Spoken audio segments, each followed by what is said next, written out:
Galera, o Murata decidiu simplesmente refazer todo o arco dos ninjas do mangá de One Punch Man.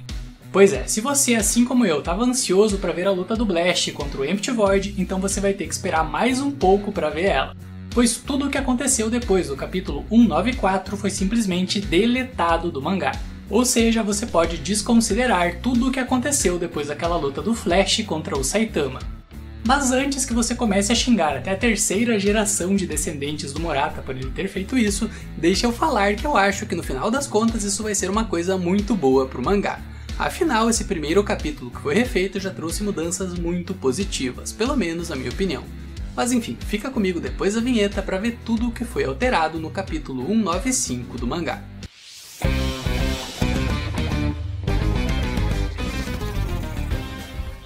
Galera, apesar desse capítulo não ter sofrido nenhuma alteração na maior parte dele, mesmo assim eu decidi analisar todo ele desde o começo. Afinal, com certeza tem gente assistindo esse vídeo que nunca viu a versão anterior desse capítulo.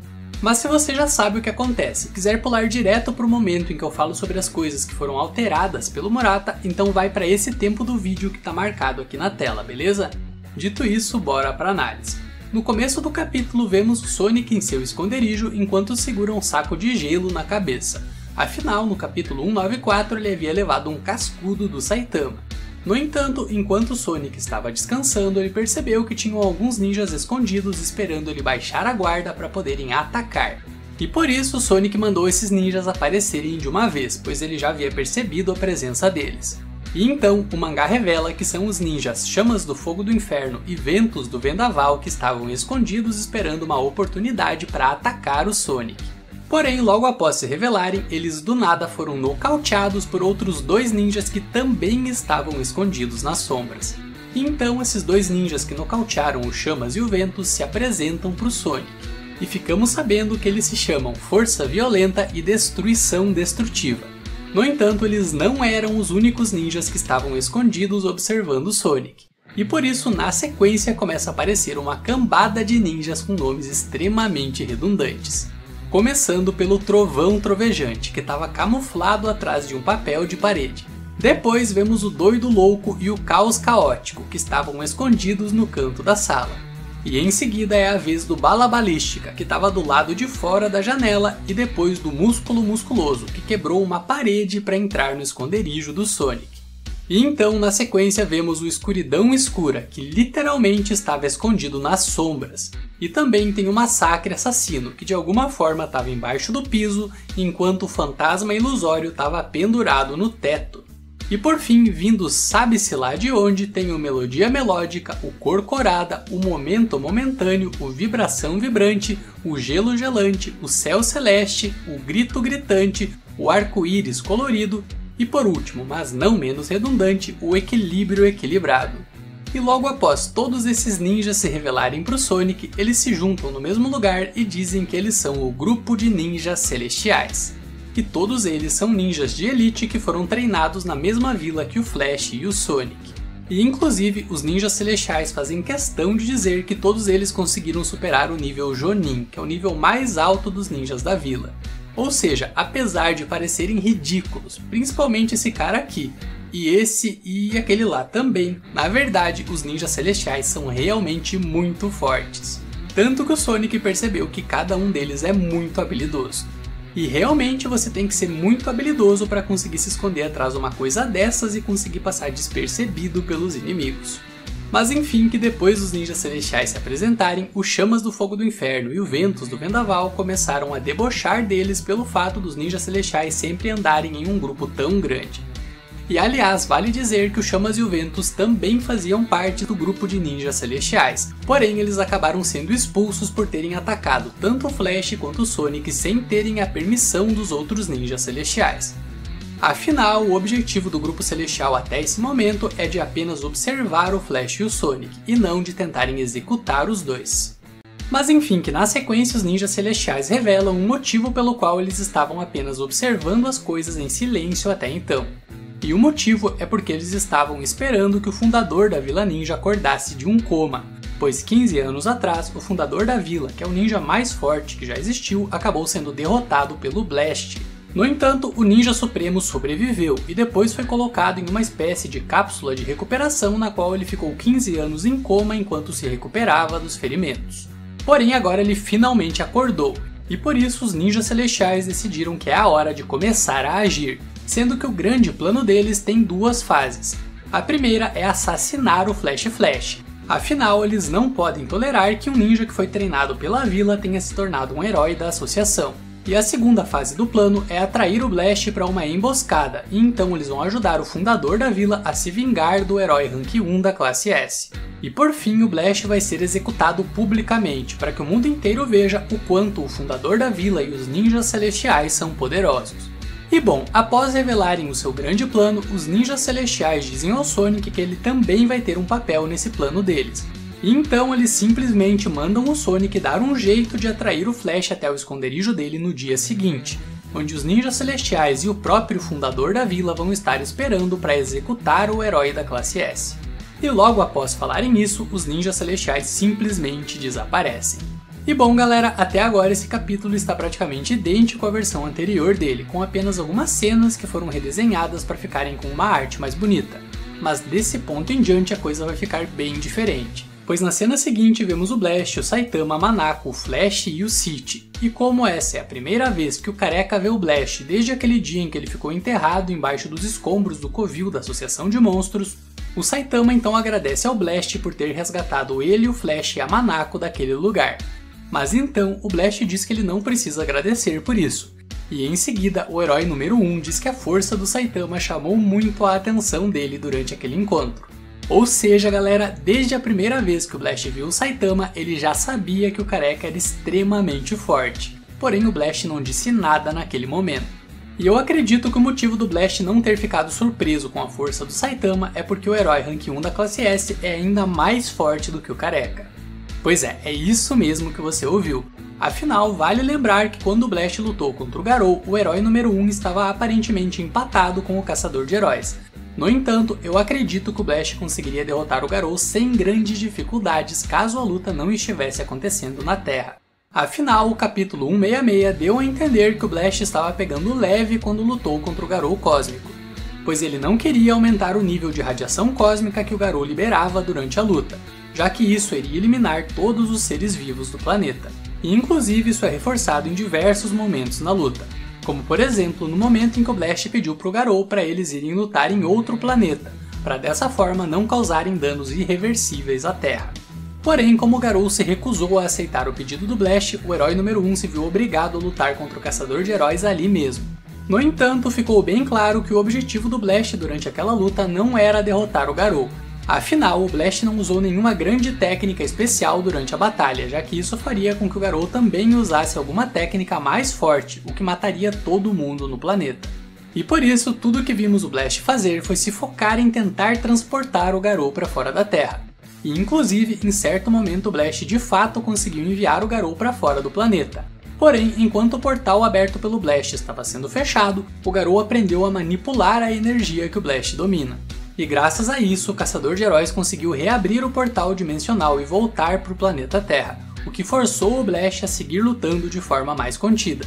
E além disso, vale lembrar que no meio da luta do Blast contra o Garou, o Saitama apareceu e começou a atacar o Caçador de Heróis. E nesse momento ficou perfeitamente claro que a força máxima do Saitama estava empatada com a força do Garou.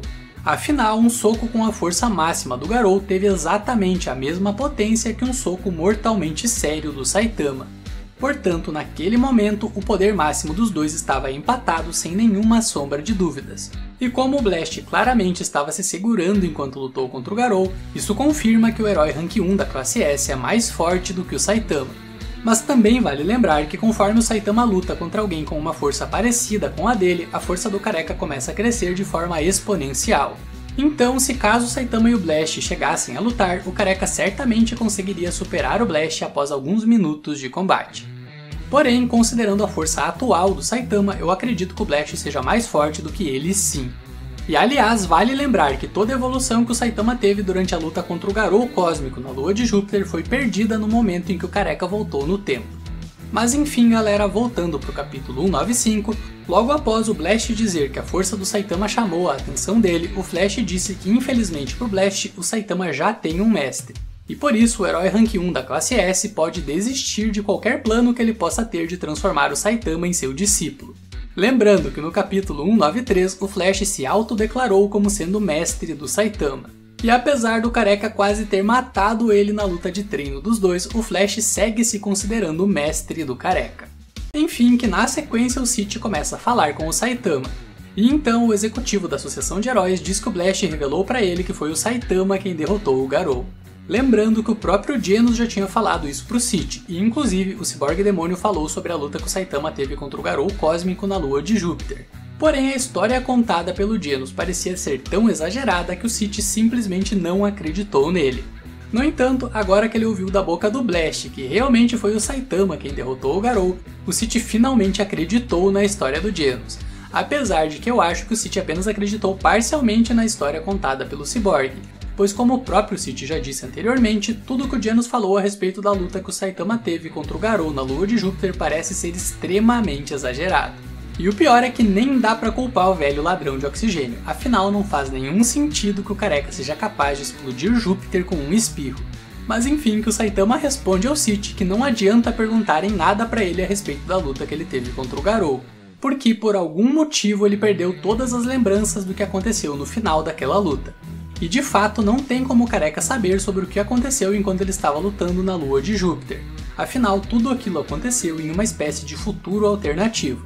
Mas mesmo assim, o City insiste para que o Saitama tente lembrar do que aconteceu, afinal ele pode ter alguma informação valiosa a respeito do God. Porém, o Saitama simplesmente diz que ele realmente não sabe de nada. E além disso, seja lá o que for que aconteceu, não tem a menor importância, afinal o Garou já foi derrotado. Pois é, o Careca ainda não sabe que o maior problema não era o Garou, mas sim o God. Porém, o City está questionando a pessoa errada, pois ao invés de falar com o Saitama, ele deveria falar com o Genos. Afinal, o Cyborg Demônio tem várias informações sobre o que aconteceu durante a luta contra o Garou Cósmico, graças ao núcleo dele que viajou no tempo junto do Saitama. E bom, eu não sei se aquele núcleo do Genos tem alguma filmagem da luta ou se são apenas memórias. Mas seja como for, o Genos tem informações importantíssimas e que podem ajudar a montar um plano para proteger a Terra quando a profecia da Madame Shibabawa for se realizar.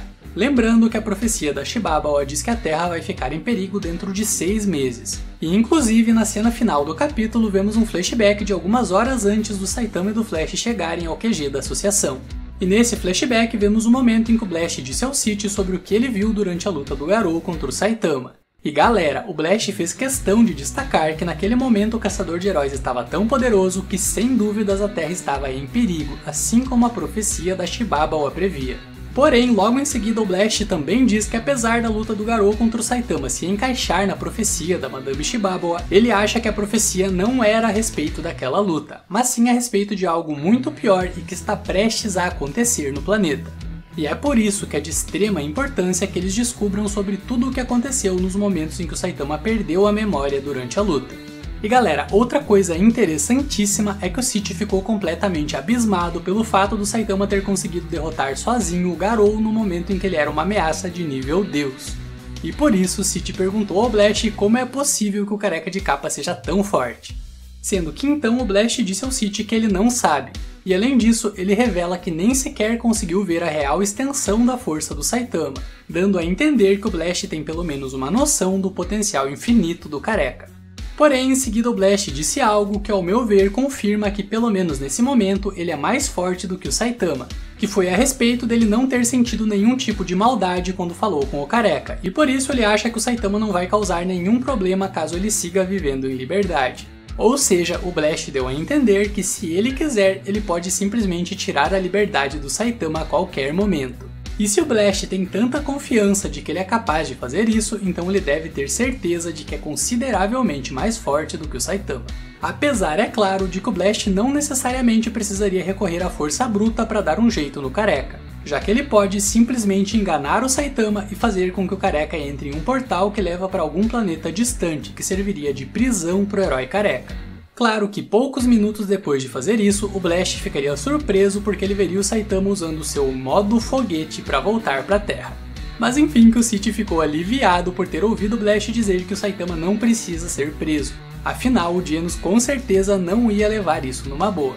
Mas enfim, galera, que assim termina a revisão do capítulo 195 do mangá. E olha, apesar das mudanças desse capítulo serem pequenas, afinal 2/3 dele ficou sem alterações, o Murata já confirmou em um post no Twitter dele que os próximos capítulos vão ter muito mais mudanças, e que o objetivo dele com essas revisões é dar ao Arco dos Ninjas uma batalha mais grandiosa e que se aproxime do nível que a Batalha dos Ninjas teve na webcomic.